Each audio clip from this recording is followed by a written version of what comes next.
And so if I may start with you, first,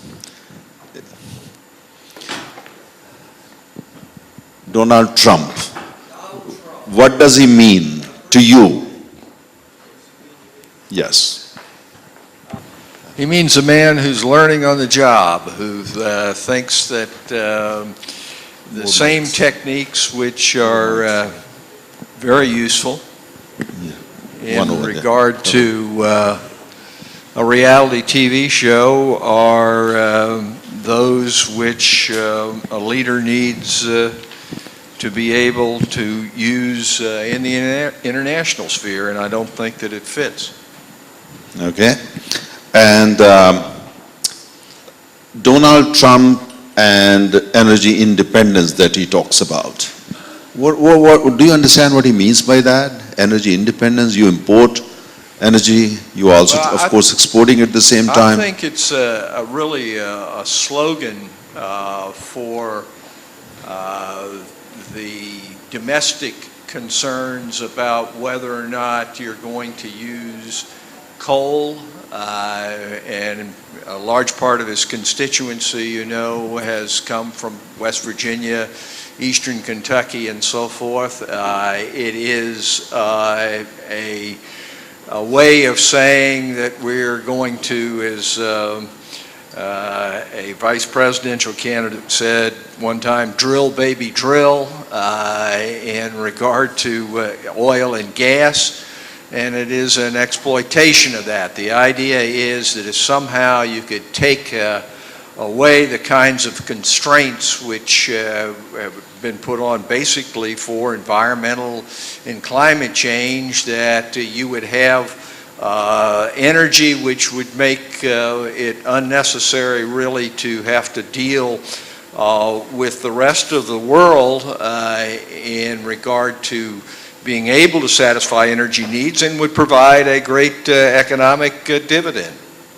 Many in India actually agree with Donald Trump, President Trump's coal policy. They think he's a nice guy. That's the right policy. On coal? On coal. Yeah, well, you know, you saw what I put up on the screen in terms of the relative pollution and climate change gases which come out of coal as opposed to any other fossil fuel, much less what happens with renewables. And, you know, the fact is that climate change is real. You've got floods in Kerala, we've got floods in Houston, and now with Hurricane Florence, we've got fires out in California we've never had. This is real. Pollution is real. You've got 2.5 million Indians, according to the Lancet study, which is an independent study, 2.5 million Indians who die each year a premature death from pollution.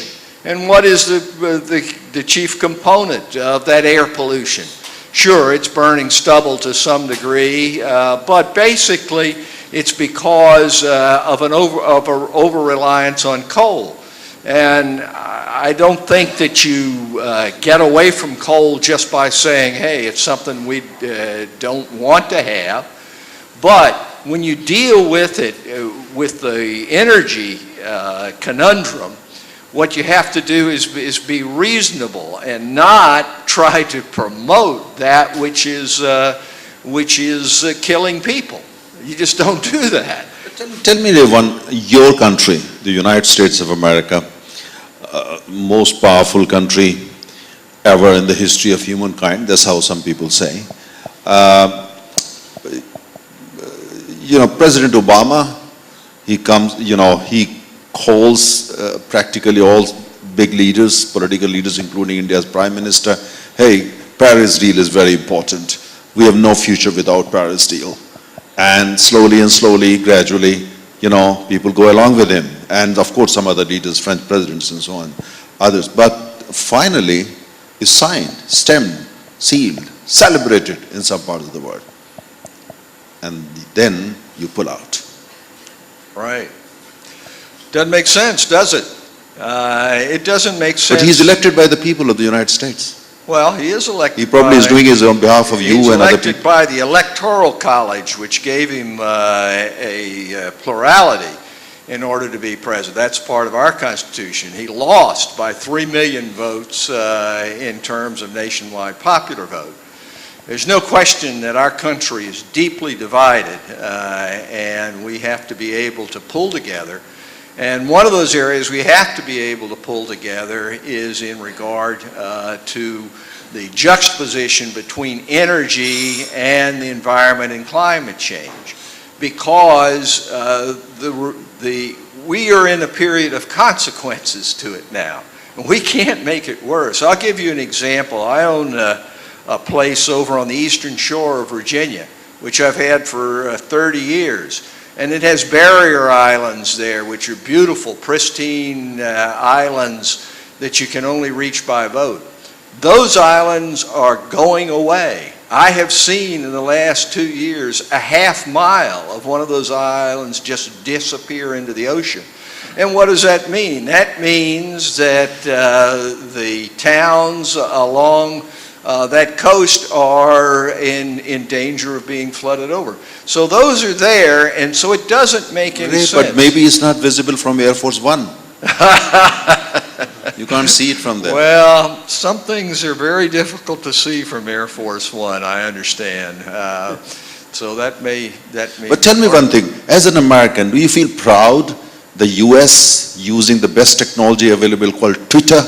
Now you are basically writing US energy policy using Twitter. It's Twitter energy policy. That's what some people say. No, it isn't, and it shouldn't be. And one of the most amazing things to me is when Secretary of State Mike Pompeo appeared before the Senate Foreign Relations Committee, and he was asked about tweets, not necessarily in the energy area, but our Secretary of State said, in essence, don't go by those tweets. That's not policy. That's his opinion, which is really a very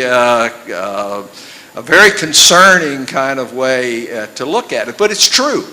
It is true. And all you have to do is look at The Art of the Deal, the book written by President Trump, and you see that part of the art of the deal is not necessarily to say what your position really is. Yeah, but Reyes, you say that because you are a Democrat, you are not Republican. No, I'm an American. So you're biased against I'm him. an American. My wife worked for Richard Nixon, was on the policy planning and the speechwriting staff. So you're concerned as an American, not as a Democrat. I'm concerned as an American. This goes really beyond politics, and one of the bad things, of course, that's happened in regard to the United States, and it seems to be happening around the world, is that everything becomes party politically oriented. And so instead of doing what we're doing here today, and that is trying to take a rational approach and trying to figure out what the way forward is to meet the needs for energy so you can have economic development while at the same time having something to But pay. Ray is a friend of big oil consumers like India. He calls up King of Saudi Arabia. He tweets to OPEC, bring down prices. Nothing happened. That's a different story. But he tries at least. No, that's not a different story. You can't just say, call up, and you saw that tweet, which has been in the press here very prominently, saying this price has got to come down, you got to pump more oil, you got to do it now. And basically, the good friends in Saudi said, well, we don't see any reason to do that. What are you talking about? But he wants the crude prices come down before congressional elections on the 7th of November. Is it 7th of November? It's the 6th. 6th. First You think Tuesday. crude prices will come down before the American elections? No, of course they aren't. It is, in spite of all the jawboning, the reality is that while the market is imperfect, as was being said, there's a market. You can't get away from that completely. And the idea, particularly in the United States context, where we have a much more vigorous market, say, than India in terms of what prices are, Government fiat is just not going to bring this price Well, you are down. clearly as an American, you're worried. I am worried. Should the world also be worried? I think the world ought to be worried, because what we have to do is to have a world that we can pass on to our children and grandchildren, which is better than the one which we have now.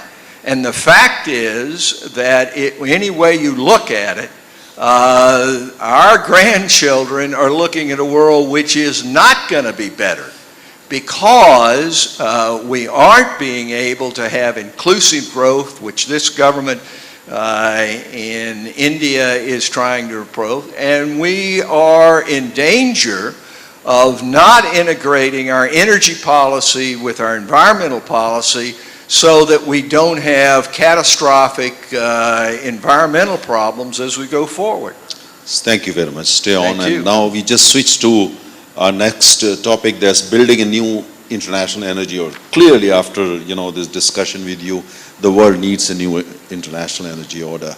If I may start with you, Ambassador Talmij Ahmed, building a new international energy order. It's evidently the one in place, I would say it's falling apart, but for many economies, many countries, it's not working. Even the US now says it's not working. You just heard Ray.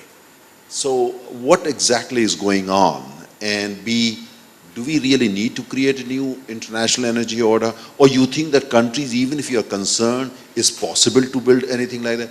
And at the first place, is there any international energy order as such, or there is no such thing? It's just a market. Can we have the mic, please? Thank you, sir.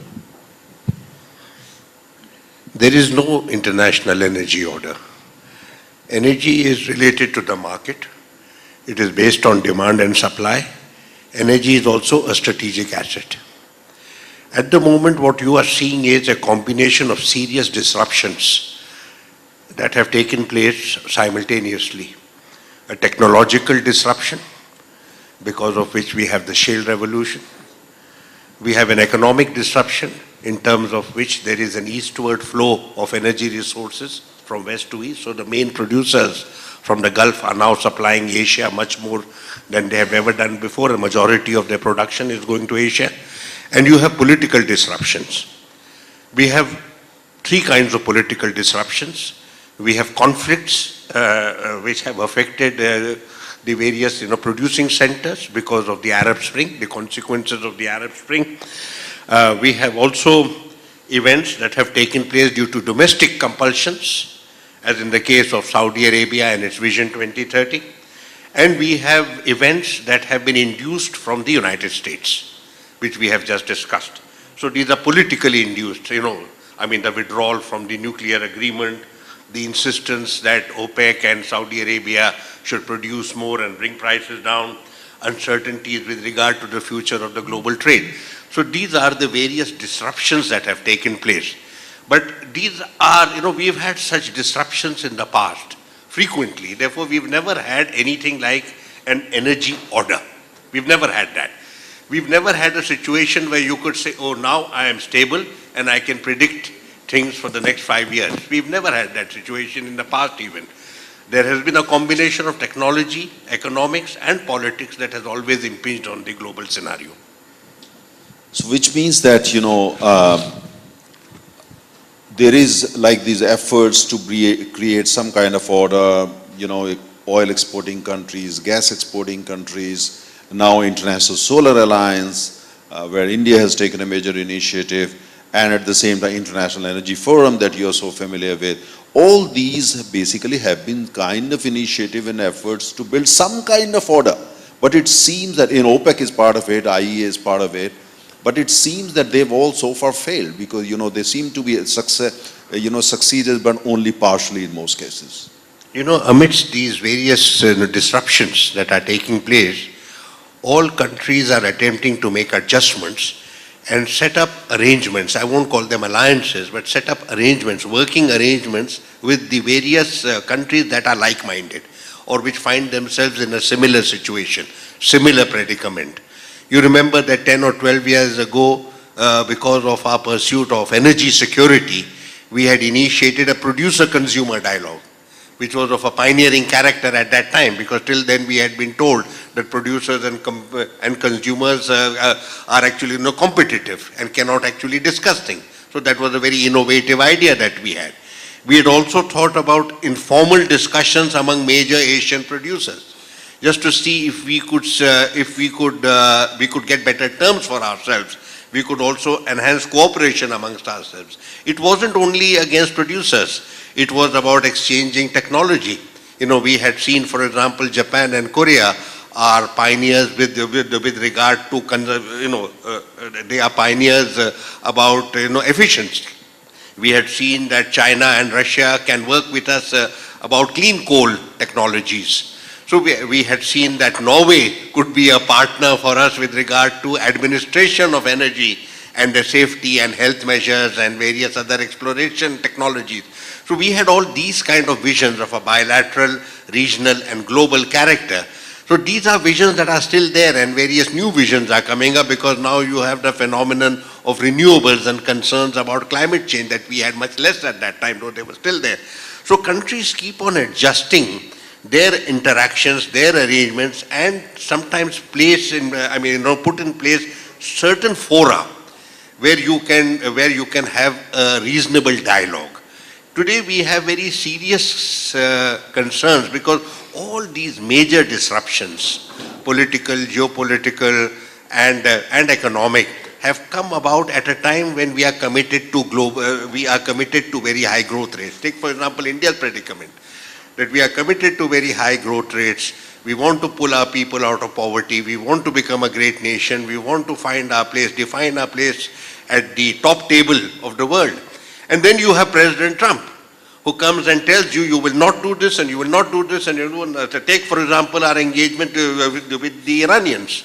We have very serious strategic relationship with them that are directly connected with our long-term interests, our connectivity interests, that we want to go to Afghanistan, Central Asia. So we have very serious challenges. The world is facing a very serious challenge right from White House today. David Leckie, you're a prominent lawyer based in London. You track and follow and, of course, work in the energy sector. You negotiate, you convince the world, you tell the world. Secretary of State Kerry told at Munich Security Conference, energy policy is climate change is energy policy. And then you get into the Paris Agreement. These are serious matters, because here we are talking of agreements between nations, and then you pull out.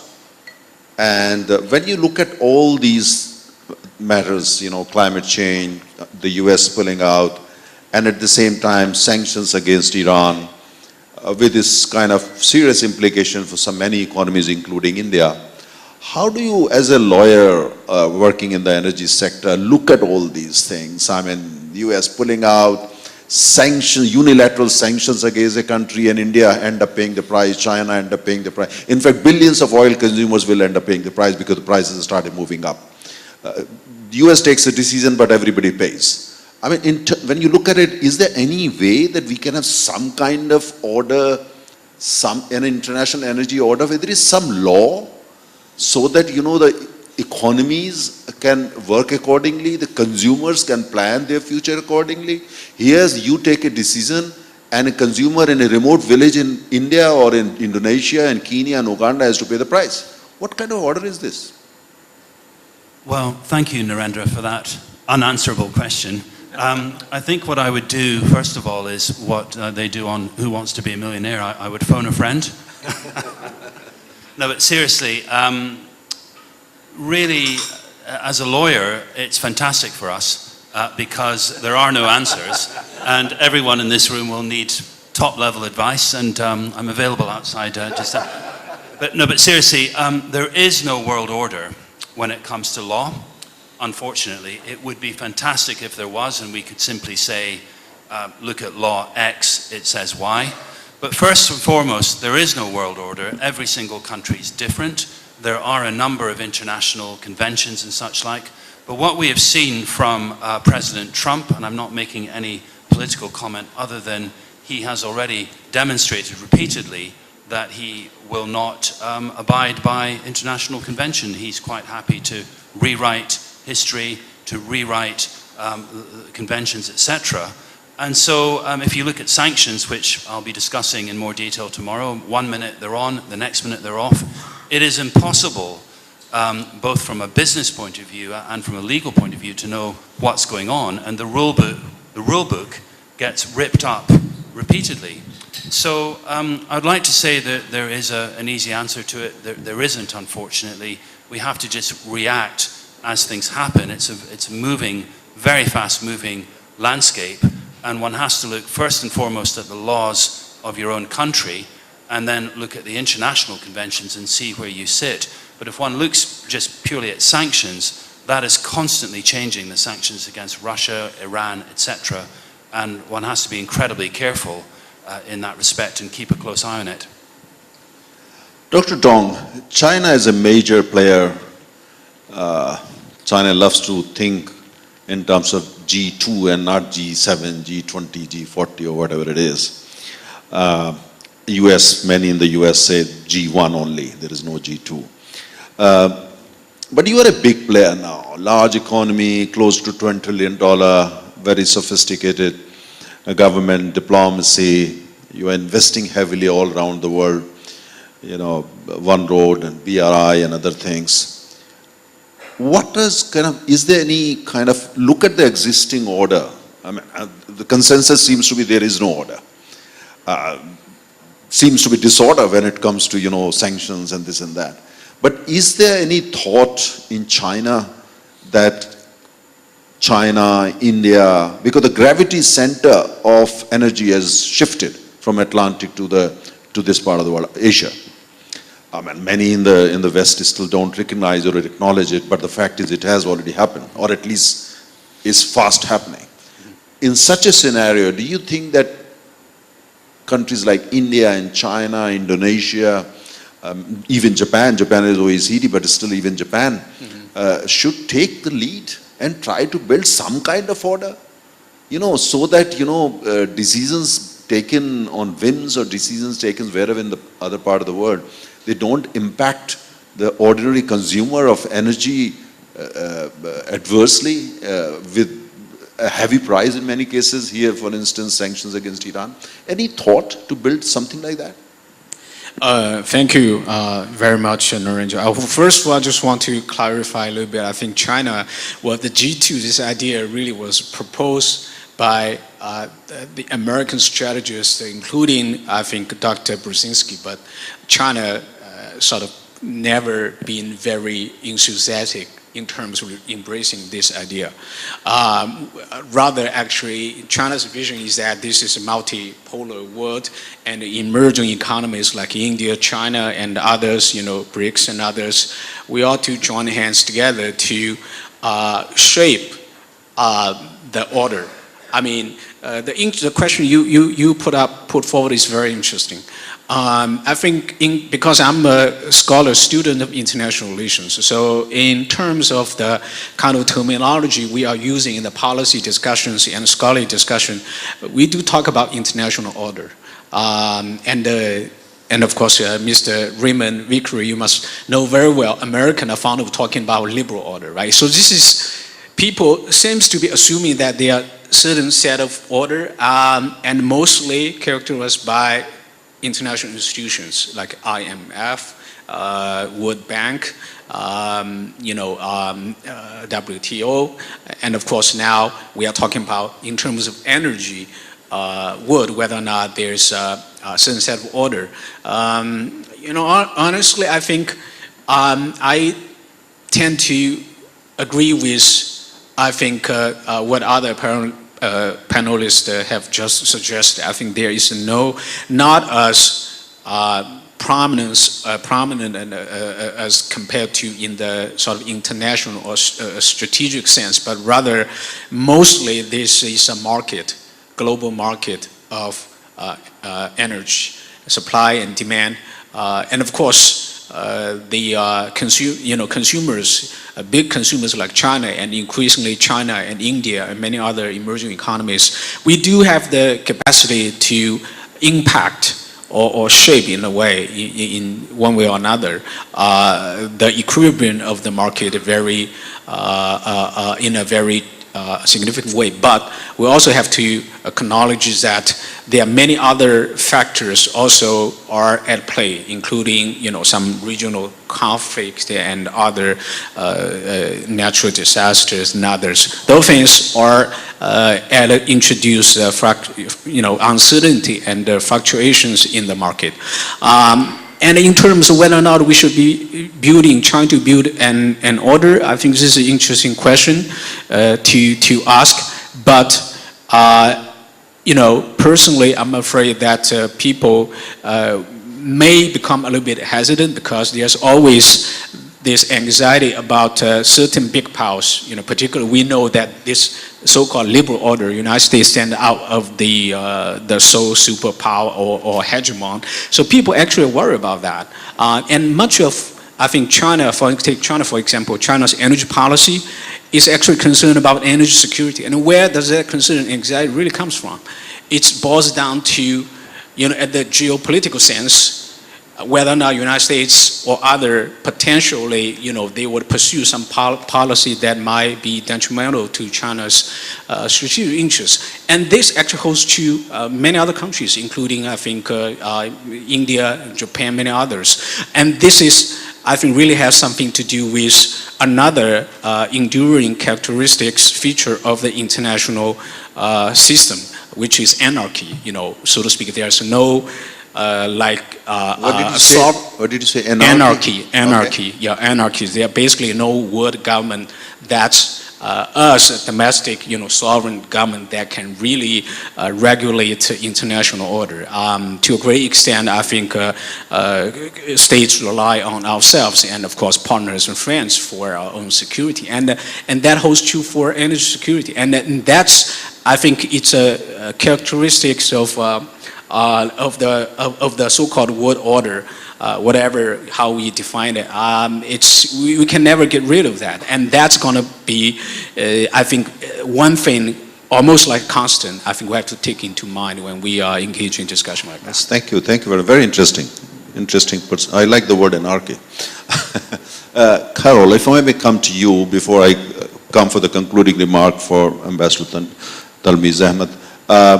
Yesterday, European Union came out with this very strong kind of statement and a new architecture they are talking about in terms of, to completely ignore American sanctions, unilateral sanctions against Iran, and to build a new architecture. So Europe trying to build a parallel system which will kind of say no to American sanctions against Iran and provide an alternative in terms of how do you can pay, how can you go on the business as usual with Iran and all that. What exactly is happening? I mean, is there kind of a China wall emerging between European Union and the US, or European Union is now trying to replace as G2, not China, but European Union and the United States, or is the European Union is just daydreaming? What exactly is going on? I don't think the European Union is dreaming, but I would say that it's the least,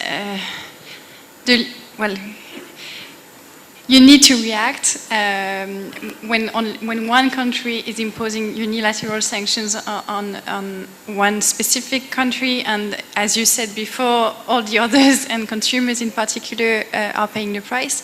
So there is at least one thing you have to do is say out loud that you disagree and that you will try to find alternative ways to proceed with the others and try to isolate the US. Of course, the European Union and its members are not naive. It's a very complex discussion, and I wouldn't bet that in the end this new architecture would be set up in time. But I mean, at least you have to show President Trump that he cannot, that the others will not remain silent. This being said, and perhaps broadening this comment, not just focusing on the sanctions on Iran. I think the same logic applies to the Paris Agreement. The US decided to pull out. It's our role, our collective role, to show that things are going on with the other countries, the vast majority of countries. There has been no domino effect after the US decided to pull out from the Paris Agreement. So it shows that for everyone except the US, sticking to international cooperation on climate action is a sign of your respectivity, or it's important for your global status. So you need to cooperate. And the next occasion that we have is COP24. It's in Poland, and of course it's not. A COP is not an international energy order, but at least we have this moment every year when the vast majority of countries in the world unite and discuss the progress they have made in terms of energy access, of course, managing emissions, climate finance, which we have not discussed today, adaptation, and this is where you can learn from energy policies in the world. Of course, it's all voluntary, but there are many initiatives being launched. We mentioned the International Solar Alliance, so maybe it's not a new energy order, but at least it's a new energy cooperation framework. And if we don't have a better idea, let's go for it. Thank you very much. We're left with only 1 minute before we close, and I come to Ambassador Talmiz Ahmed. You know, when you look around, look at what our friend from China says, anarchy, some people call it chaos, some people call it disorder. Definitely there is no order. But at the same time, look around the world, you have a global organization on health, you have an education, you have a culture, you have a trade, you have practical in everything, except energy. There is no global organization. Do you think that time has come, at least for the world, to create an intergovernmental energy organization? I mean, OPEC, IEA, they're all, all there, but these are, again, limited scope. IEA is, of course, trying to emerge as a kind of global organization for energy, but they have their own constraints. Do you think the time has come for countries like India and China at least take initiative and think in those terms, or you think it's premature, or you think there is no need because it's so much market-driven? First, very briefly, I'll offer a political perspective. The decline of the US has not started with Donald Trump. He is part of the culmination of the process. The decline began at the beginning of this century, and the defeat in Iraq, the defeat in Afghanistan, and their inability to hold these two areas where they had intervened was the signal. And after that, they have been consistently in retreat and incapable of providing the globe the leadership that the globe wants. So there is serious disarray. That order, that US-dominated hegemonic order, is now in disarray, and it is being disrupted from the White House itself. So you have today new challenges. Major powers that had emerged in the wake of these changes over the last several years are today required to assume fresh responsibilities. India and China, European Union and Russia are part of this. There is nothing in the past that has prepared them for this. And that is why you find a certain sense of uncertainty and a certain sense of hesitation. Now, with regard to energy, I am personally very clear that energy is not likely to be the platform where you can engage with each other in a cooperative manner. The divides are too deep. And they are part of for example, the producers have certain interests which are very, very specific, very short-term and very personal. And they are linked with their domestic issues and their political order at home, etc. What we can do is with regard to, say, climate change. Climate change was a global agreement. 190 countries agreed to it. That yes, there are certain issues that go beyond our self-interest, where we can work together. The United States is pulling that brick out, a major brick out. But still we can work together. So I think pollution, climate change, various other issues that are linked with the global commons. No, that entire locale, that entire space that we share, I think there is a great sensitivity about that. US will not provide that kind of leadership. It has to come from India and China, Japan, Korea and the European Union. Thank you very much. With these words, now there seems to be consensus, there seems to be on certain issues, but there seems to be, of course, different views when it comes to whether there is a need or we can build an international energy order. Those in the energy sector, many of us, we think it would be nice to have some kind of order, but it seems, as Ambassador Talmiz Ahmed says, that it's actually very difficult given the kind of deep divides that exist and given the fact that at the same time, renewables, smart energy, future energy, new inventions, new breakthroughs are changing and disrupting the scene. There is a kind of 24/7 disruption happening in the energy sector.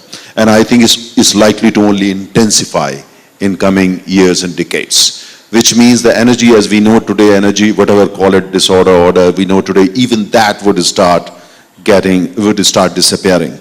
So we're going to see more market playing bigger role, we're going to see more technology and, playing big role. But my parting thought is that when you look at hydrocarbons or fossil fuel that matter, it's a very different planet. But when I interact with some of the people active in renewables and those working on future energy and all that, sometimes I find it difficult to connect with them because their language is different. Their thoughts are different. And I'm kind of compelled to conclude that actually their DNA is different. They come from some other planet. They think differently. They don't want to know about hydrocarbon. They don't want to know about fossil fuels.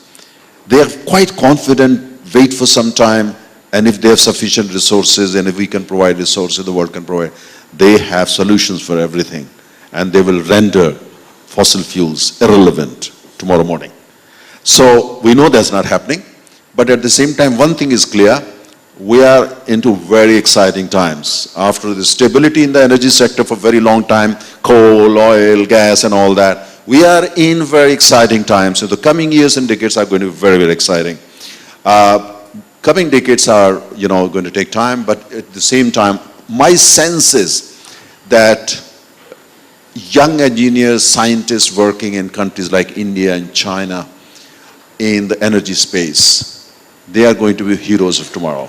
I don't know what they're going to bring to the table. I don't know that.